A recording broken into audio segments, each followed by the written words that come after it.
Hello everyone, we are glad to welcome you on a HardReset.Info YouTube channel, and today I'm going to demonstrate that you can see all pins on Pinterest.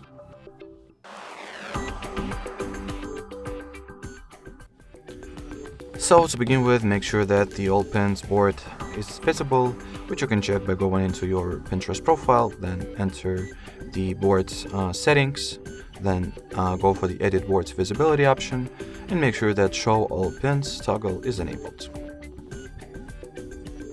Then, as you can see, the all pins folder or board appears, and you can simply enter it by tapping at its cover, and here you can see all your pins, either saved or created. Alrighty, so that would be it for today's video. We highly appreciate your attention, and I'll see you around. Bye bye.